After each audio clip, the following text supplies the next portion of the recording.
Baik, selamat pagi semuanya.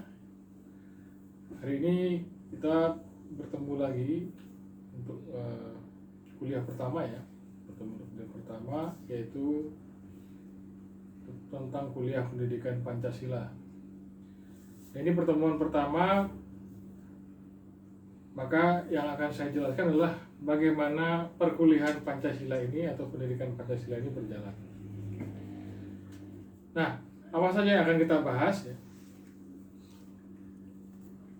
Jadi ada secara keseluruhan ada 8 pokok pembahasan. Yang pertama adalah visi misi dan landasan pendidikan Pancasila. Artinya pendidikan Pancasila ini tujuannya apa yang akan dibahas secara garis besar ya. Jadi semacam pengantarnya, dan landasan-landasannya seperti landasan yuridis, landasan historis, dan lain sebagainya. Yang kedua, kita akan membahas tentang tinjauan Pancasila secara historis. Yang ketiga, sebelum ke yang ketiga, saya akan jelaskan dulu tinjauan Pancasila secara historis itu seperti apa secara garis besar. Jadi, dalam tinjauan Pancasila secara historis ini, kita akan membahas tentang bagaimana sejarah mengapa Pancasila itu bisa menjadi ideologi dan dasar negara Republik Indonesia. Mengapa bangsa Indonesia kemudian bersepakat merumuskan sebuah ideologi yang bernama Pancasila. Nah, itu akan dibahas dalam tinjauan Pancasila secara historis. Yang ketiga, tinjauan Pancasila secara yuridis ini lebih berkutat kepada bagaimana posisi Pancasila ini sebagai dasar negara di Indonesia. Bagaimana Pancasila ini bisa menjadi sumber dari segala sumber hukum di Indonesia. Itu yang ketiga. Yang keempat adalah saya akan menjelaskan tentang tinjauan Pancasila secara filosofis. Jadi, bagaimana filsafat Pancasila itu? Bagaimana kemudian secara ontologi, epistemologi, aksiologi ya, bagaimana dasar dari Pancasila tersebut. Nah, itu akan dibahas pada topik keempat. Yang kelima adalah tinjauan Pancasila secara politik dan ideologis. Jadi, bagaimana Pancasila ini posisinya ya, sebagai ideologi di bangsa dan negara Indonesia ya, dan bagaimana posisi Pancasila di ketika berhadapan dengan ideologi-ideologi lain di dunia ini. Itu yang kelima. Yang keenam adalah Pancasila sebagai sistem nilai. Artinya, kalau sistem nilai berarti kan maknanya adalah Pancasila dalam konteks etika. Nanti kita akan bahas sekilas tentang etika, dan kemudian sistem nilai itu seperti apa, itu akan dibahas pada pokok bahasan ke-6. Yang ketujuh adalah Pancasila sebagai dasar pengembangan ilmu, artinya secara ilmiah ya. Bagaimana posisi Pancasila dalam masyarakat akademis, dalam masyarakat yang membahas tentang scientific knowledge, seperti apa posisi Pancasila. Nah, itu yang ketujuh. Yang kedelapan adalah bagaimana kontekstualitasnya, bagaimana implementasi Pancasila dalam kehidupan berbangsa dan bernegara, khususnya bagaimana implementasi dari berbagai nilai yang ada dalam Pancasila dalam kehidupan berbangsa dan bernegara. Itu yang kedelapan. Baik, kita lanjutkan. Nah, untuk dasar hukumnya bisa dilihat pada slide yang ketiga ya. Berdasarkan Undang-Undang Nomor 12 Tahun 2012 ya, tentang mata kuliah dasar umum. Jadi Pancasila ini merupakan mata kuliah yang wajib diambil oleh mahasiswa. Karena Pancasila ini merupakan salah satu dari mata kuliah dasar umum. Dan ini juga bermanfaat untuk pengembangan kepribadian mahasiswa, untuk kemudian bisa menganalisis berbagai persoalan yang muncul dalam setiap sendi kehidupan berbangsa dan bernegara. Nah, oke, kita lanjutkan. Jadi untuk capaian pembelajaran ada pada slide kelima, yaitu untuk memahami berbagai nilai luhur dalam Pancasila atau kompetensinya itu memahami berbagai nilai luhur dalam Pancasila. Yang kedua, meyakini Pancasila sebagai acuan nilai-nilai kehidupan bermasyarakat, berbangsa dan bernegara, itu adalah Kansen. Masuk dalam capaian Kansen. Yang ketiga, bersikap sesuai dengan nilai-nilai Pancasila di tengah arus perkembangan globalisasi atau compassion. Sikapnya seperti apa? Jadi yang pertama adalah pemahaman, kompetensi, yang kedua keyakinan, conscience, yang ketiga sikap atau compassion. Oke, itu capaian pelajaran yang diharapkan untuk mata kuliah pendidikan Pancasila. Nah, strateginya bagaimana? Oke, strateginya jadi ceramah seperti ini ya. Dan saya kombinasikan juga dengan diskusi, nanti akan saya bagi kelompoknya ya. Kemudian kita bisa berdiskusi dengan berbagai media yang ada, karena kan sekarang kondisi pandemi ya, pandemi corona, maka tidak memungkinkan untuk kita berdiskusi di dalam kelas. Mungkin kita bisa melaksanakannya secara online dengan memanfaatkan berbagai media yang ada. Bisa melalui Zoom, bisa melalui WhatsApp ya. Nanti kita lihat kira-kira yang mana yang memungkinkan untuk kita gunakan. Yang keempat, nanti kalau sempat audio visual, jadi saya akan putarkan semacam video, film dan lain sebagainya untuk para mahasiswa sekalian untuk menganalisisnya. Jadi kira-kira pelajaran apa yang bisa kita ambil dari video-video tersebut, itu akan di bagian audio visual. Nah, ini adalah referensinya ya, bahan-bahan bacaan perkuliahan, bisa dilihat di slide ke-7 ya. Ada materi ajar, nanti di e-learning juga sudah ada semacam buku pegangan perkuliahan Pancasila, bisa di-download nanti. Nah, ini yang tambahan-tambahan ya, bisa nanti kalau ada PDF-nya saya akan share juga. Nanti saya harapkan semuanya bisa ketua kelasnya ya, setiap kelas bisa membuat semacam grup WhatsApp. Nanti nomor saya yang ada di sini bisa di-add. Nanti saya akan tampilkan juga di e-learning di bagian announcement. Baik, untuk referensi pendukung ada berbagai, ada lumayan banyak, ada sekitar 5 ya. Yang pertama adalah yang ditulis oleh Romo Magni Suseno, Etika Politik. Yang kedua Sudaryanto, Filsafat Politik Pancasila, Pak Sudaryanto almarhum. Yang ketiga tentang urgensi pendidikan Pancasila dan kewarganegaraan, yang ditulis oleh Hamid Darmadi. Yang keempat, orientasi filsafat Pancasila, yang ditulis oleh Pak Nur Bakri. Yang kelima, merupakan kumpulan pidato dari Bung Karno, yaitu yang berjudul Pancasila sebagai Dasar Negara Indonesia. Nah, tugas-tugas kuliahnya ada tugas individu, ada tugas kelompok ya. Mungkin untuk pada pertemuan pertama ini nanti ada tugas individu. Yang berikutnya mungkin setelah setelah pertemuan pertama dan mungkin setelah UTS nanti ada diskusi kelompok, ya, ada makalah, nanti presentasi makalah, nanti di sana dihitung sebagai tugas kelompok. Baik, untuk email saya ada di slide ke-10 ya, permata179@gmail.com. Dan kemudian untuk WhatsApp, nomor WhatsApp saya juga ada di slide ke-10, bisa dilihat. Nah, untuk kriteria penilaian itu ada di slide ke-11, bisa dilihat nanti.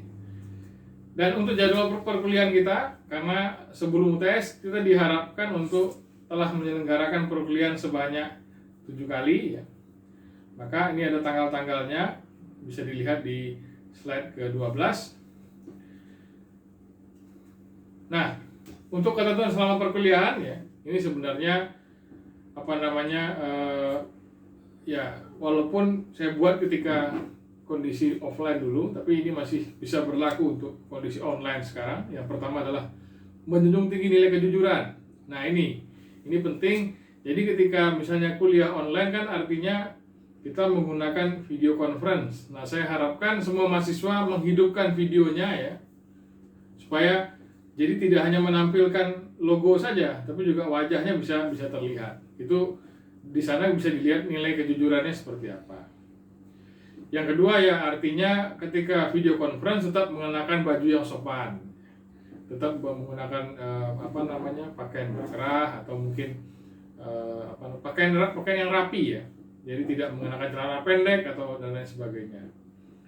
Yang ketiga, diharapkan kehadiran peserta 100%, minimal 75% untuk bisa ikut ujian tengah semester dan ujian akhir semester. Kalau misalnya berhalangan karena sakit, mungkin bisa disertakan bukti keterangan surat atau kontak saya via WhatsApp ya. Nanti bisa difoto saja surat keterangan sakitnya untuk kemudian saya cantumkan di absensi perkuliahan. Dan peserta kuliah diwajibkan untuk mengisi daftar hadir atau presensi perkuliahan ya, untuk menandai kehadirannya dalam perkuliahan. Jadi nanti di e-learning kan ada itu. Ada absensinya, tinggal diisi, tinggal diklik ya. Ada panduannya. Klik hadir untuk hadir ya. Kalau terlambat setelah 15 menit berarti hitungnya terlambat.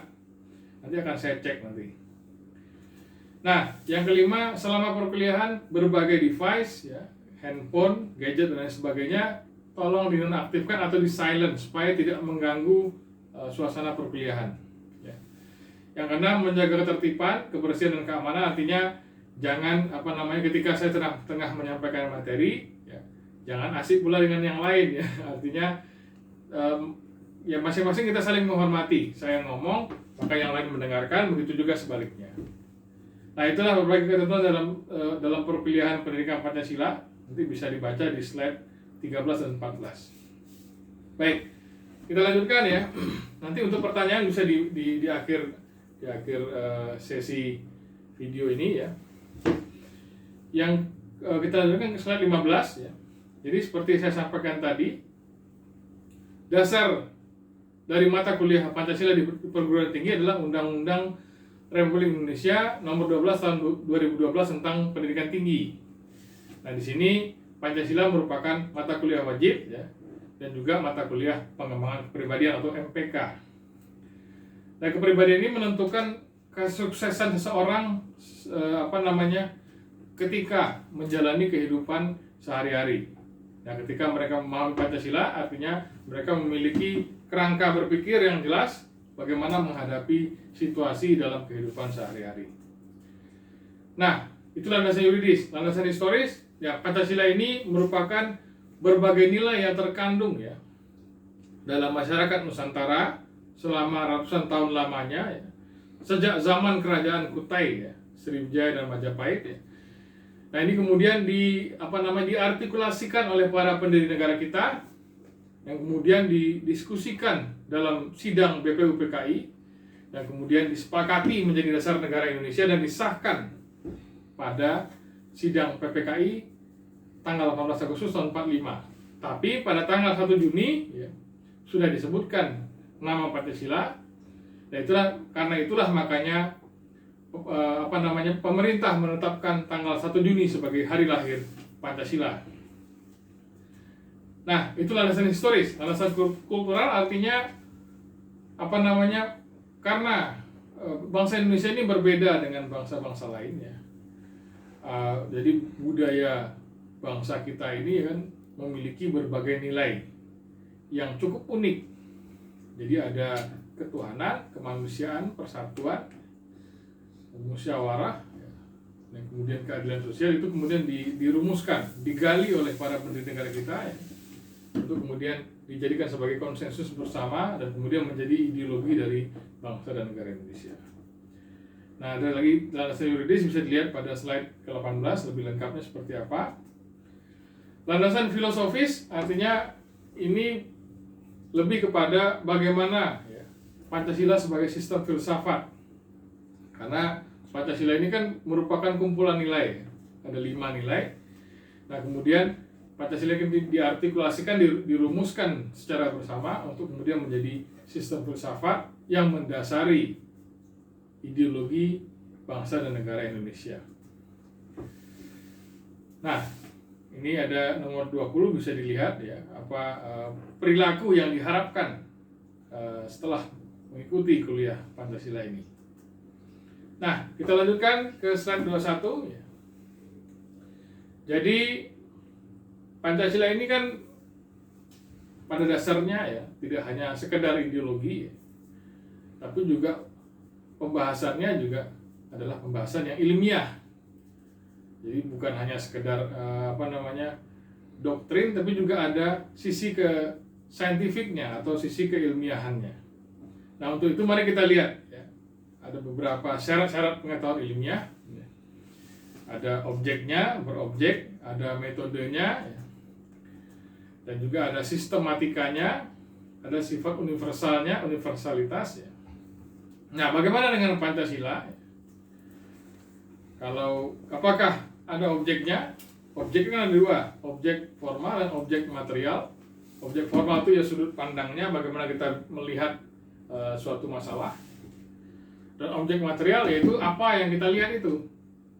Masalah itu yang kita lihat itu dinamakan sebagai objek material.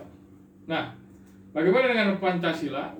Pancasila itu ya objek formalnya bisa bermacam-macam. Kalau kita berbicara tentang moral, nilai-nilai Pancasila, maka objek formalnya adalah etika. Kalau kita berbicara tentang ekonomi Pancasila, bagaimana masyarakat Indonesia, sistem perdagangannya seperti apa, sistem pertukaran atau jual belinya seperti apa, sistem konsensusnya seperti apa dalam bidang ekonomi, itu maka objek formalnya adalah ekonomi. Dan itu juga dinamai sebagai ekonomi Pancasila. Yang ketiga, bagaimana posisi Pancasila secara hukum. Nah, itu adalah pembahasan Pancasila yuridis dan kenegaraan. Yang terakhir adalah filsafat Pancasila, yaitu melihat Pancasila dari sudut pandang filosofis. Nanti akan ada satu topik tersendiri nanti ya di dalam perkuliahan ini yang membahas tentang tinjauan Pancasila secara filosofis. Nah, objek material tadi sudah kita lihat ya. Objek material Pancasila itu ada bermacam-macam ya. Jadi ada objek material yang empiris dan objek material yang non empiris. Yang empiris misalnya seperti bukti-bukti sejarah, artefak, naskah pidato ya. Yang non empiris itu artinya berbagai nilai budaya, moral dan religi ya, yang tercermin dalam kepribadian, sifat, sikap dan tingkah laku dalam masyarakat Indonesia. Nah, itulah objek formal dan material dari Pancasila. Artinya kalau dari sini kita bisa lihat bahwa Pancasila itu memenuhi syarat sebagai pengetahuan ilmiah, artinya memiliki objek atau berobjek. Yang kedua, bermetode. Artinya metodenya apa? Jadi sebuah pengetahuan ilmiah itu tidak hanya sekedar pengetahuan yang serampangan, tapi juga ada metode untuk memahaminya. Metode pemahamannya seperti apa? Metode penelitiannya seperti apa? Nah, untuk membahas Pancasila itu ada berbagai metode bisa digunakan, yaitu pertama adalah analitiko-sintetik. Jadi perpaduan antara metode analitis dan sintesis, menguraikan kemudian menggabungkan kembali, memecah dulu ya, dipecah. Jadi misalnya ada sebuah masalah, misalnya ada corona, nah, kita pecah dulu. Corona ini menjadi berbagai komponen, kemudian setelah ditemukan solusinya setiap komponen, maka disatukan lagi menjadi sebuah sintesis. Itu dinamakan sebagai metode analitiko-sintesis. Yang kedua, hermeneutis, jadi metode pembahasan untuk menemukan makna di balik objek. Artinya misalnya kita membaca sebuah teks ya, itu kita menggunakan metode hermeneutis untuk memahami teks itu maknanya apa. Yang ketiga, analitika bahasa, jadi memahami konsep melalui metode analisis bahasa terhadap suatu teks. Nah, itu metode artinya Pancasila juga memiliki berbagai metode untuk membahasnya, atau pembahasan Pancasila memiliki berbagai metode. Yang kedua, sistematis. Sistematikanya seperti apa? Nah, kalau kita lihat Pancasila ini kan adalah pada dasarnya merupakan sebuah ideologi yang sistematis ya. Artinya saling terhubung, tidak terpecah-pecah antara ketuhanan, kemanusiaan, persatuan, dan kemudian kerakyatan dan keadilan itu saling berhubungan, dan posisinya tidak bisa diubah lagi karena memang sudah sistematikanya seperti itu. Pertama ketuhanan dulu untuk masuk ke dalam pemahaman kesadaran bangsa Indonesia, masuk dalam ketuhanan terlebih dahulu, kemudian baru kemanusiaan. Kemanusiaan ini tidak bisa lepas dari ketuhanan. Begitu juga sebaliknya, setelah kemanusiaan ada persatuan, nasionalisme, ini tidak bisa lepas dari dua nilai sebelumnya. Begitu juga sebaliknya, kemudian kerakyatan, dan terakhir adalah keadilan sosial. Nah, itulah sistematikanya Pancasila, artinya memiliki susunan-susunan atau memiliki tahapan-tahapan yang sistematis. Jadi tidak bisa terpisahkan dan memiliki urutan-urutan tertentu.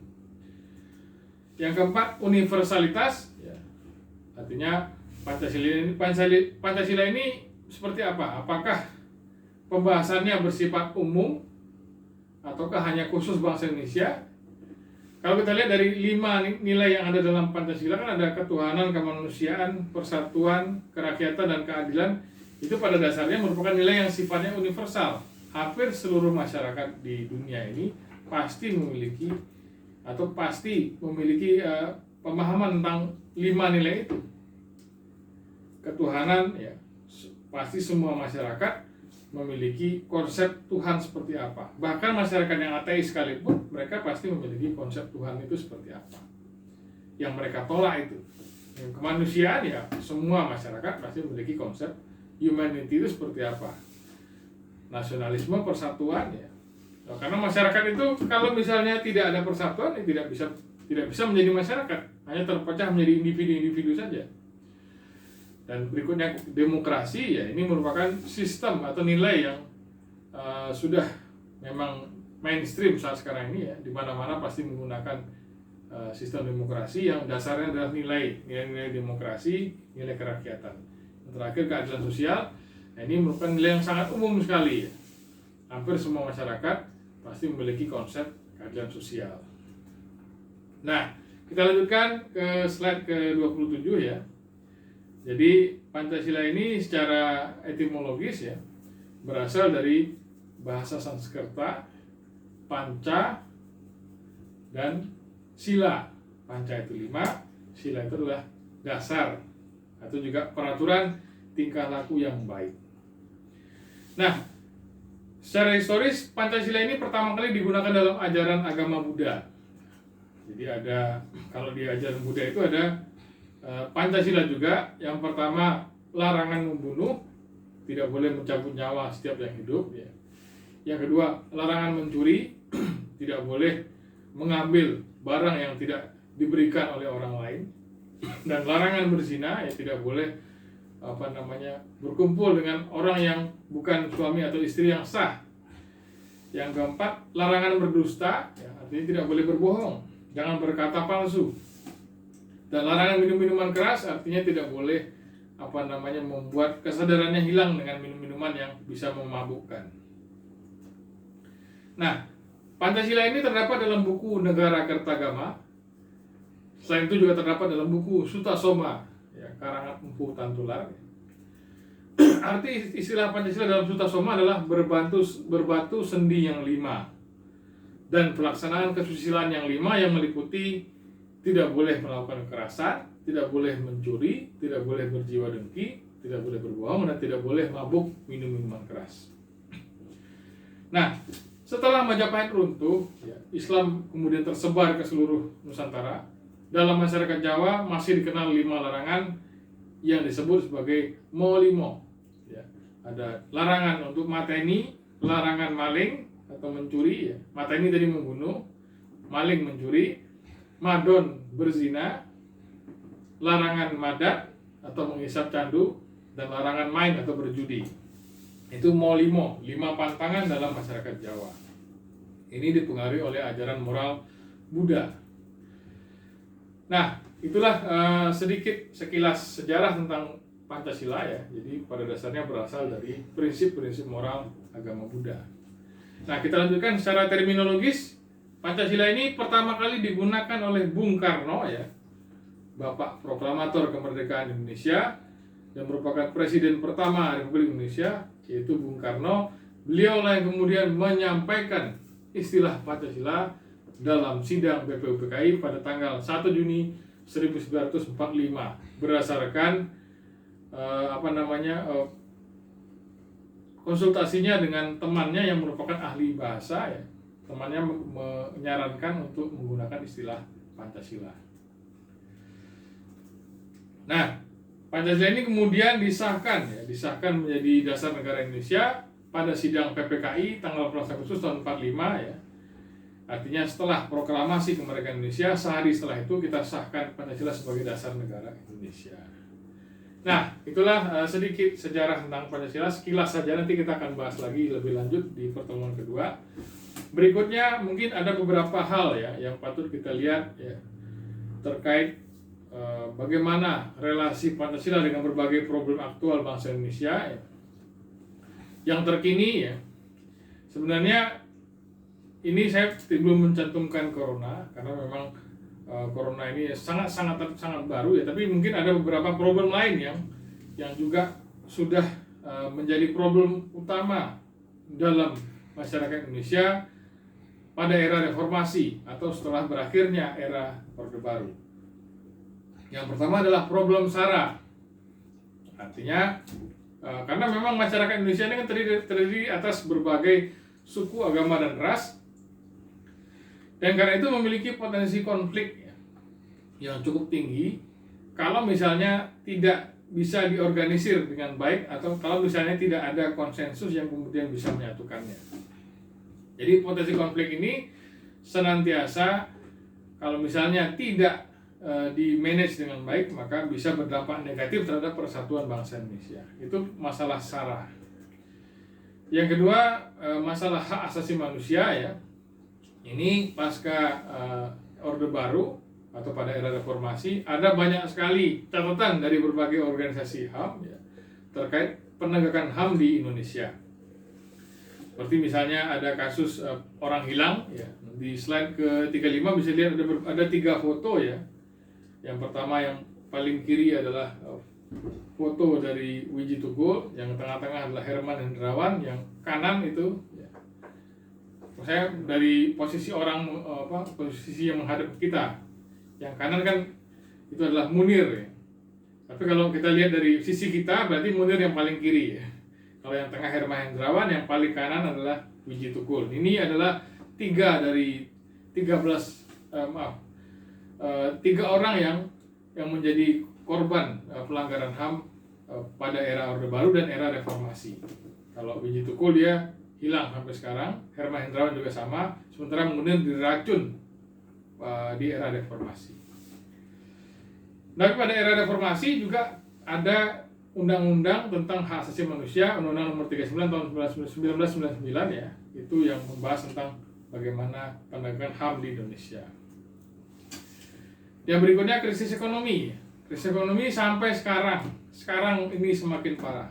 Jadi pada era reformasi mungkin sempat membaik sebentar dan kemudian turun lagi akibat ada beberapa tahun ini kan ada perang dagang antara Amerika dengan Tiongkok, antara US dengan Tiongkok. Jadi krisis lagi global. Dan kemudian pasca corona ini semakin parah krisisnya. Maka boleh dikata ya resesi ini sudah di depan mata. Karena pasca corona ini ya, setelah pandemi corona ini, daya beli sangat-sangat jatuh. Orang takut beli. Orang takut terpapar virus corona. Makanya kalau vaksinnya tidak segera ditemukan dan kemudian disebarkan secara luas, mungkin resesi ini akan semakin parah. Mudah-mudahan lah. Kalau saya lihat sih di berita, pemerintah Indonesia menargetkan pada bulan Januari 2021 sudah mulai untuk vaksinasi corona ini. Mudah-mudahan bisa semua masyarakat Indonesia bisa mendapatkan vaksinnya sehingga kita bisa kembali beraktivitas seperti sedia kala lagi. Nah artinya problem-problem ini sebenarnya kalau kita tuntaskan dengan Pancasila, maka sebenarnya akan selesai. Khususnya masalah krisis ekonomi bisa dilihat pada slide ke-40 ya. Di sana ada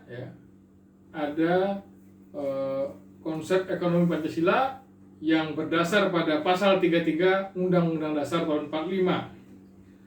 Di sana menyebutkan secara tegas bahwa perekonomian Indonesia ini bukanlah perekonomian yang didasarkan atas persaingan bebas, bukan, tapi didasarkan atas usaha bersama ya. Asasnya adalah asas kekeluargaan. Jadi bukan saling bersaing untuk saling menjatuhkan, tapi bagaimana kita bisa bekerja sama sebagai sebuah bangsa untuk masing-masing membantu, saling menolong supaya sama-sama menjadi masyarakat yang adil dan makmur. Yang kedua, berbagai cabang produksi penting yang diperuntukkan untuk masyarakat banyak itu harusnya dikuasai oleh negara ya, dan di-manage oleh negara Indonesia. Yang ketiga, bumi, air, dan kekayaan alam yang terkandung di dalamnya harusnya dikuasai oleh negara dan dipergunakan sebesar-besarnya untuk kemakmuran rakyat. Nah, untuk yang kedua tadi ayat 2 tadi ya, pasal 33 ayat 2. Apa itu cabang-cabang produksi yang penting ya, misalnya seperti cabang produksi makanan, ya, pakaian, perumahan, itu harusnya dikuasai oleh negara ya. Dan kemudian di manage dan diatur oleh negara supaya bisa bermanfaat untuk seluruh rakyat Indonesia. Jadi tidak hanya untuk segelintir orang saja, tapi untuk seluruh rakyat Indonesia. Itu idealnya seperti itu. Jadi untuk menuntaskan krisis, kita harus kembali pada pasal 33 UUD 45 ini ya, supaya kita bisa bekerja sama secara keseluruhan, seluruh bangsa ini ya, bekerja sama supaya kita bisa keluar dari krisis ini. Dan untuk SARA ya, kita harus kembali pada Pancasila sila pertama ya. Untuk SARA itu kan, jadi Pancasila sila pertama kan ketuhanan yang Maha Esa. Maknanya adalah toleransi. Artinya Bhinneka Tunggal Ika, walaupun kita memiliki bermacam-macam cara untuk menyembah Tuhan, tapi kita sama-sama bertuhan. Jadi Tuhan yang kita sembah itu adalah Tuhan yang sama, walaupun kita memiliki berbagai perbedaan. Jadi Tuhan itu kan merupakan salah satu subjek ya, salah satu hal ya. Being, kan kalau filsafat itu being, yang kemudian mengatur alam semesta ini, yang kemudian menciptakan alam semesta ini. Ada being itu, kalau itu nanti kita bahas di Pancasila sebagai sistem filsafat. Nah, being ini, ya, being yang kita sembah ini kan, walaupun kita berbeda-beda menggunakan tata cara penyembahan yang berbeda-beda, tapi pada dasarnya kita menyembah being itu, Tuhan itu. Nah, itulah maknanya ketuhanan yang Maha Esa satu, walaupun kita menggunakan berbagai tata cara penyembahan yang berbeda-beda, tapi kita sama-sama menyembah Tuhan, ketuhanan yang Maha Esa. Itulah toleransi antar umat beragama. Nah, untuk masalah HAM bisa dituntaskan dengan Pancasila sila kedua, kemanusiaan yang adil dan beradab.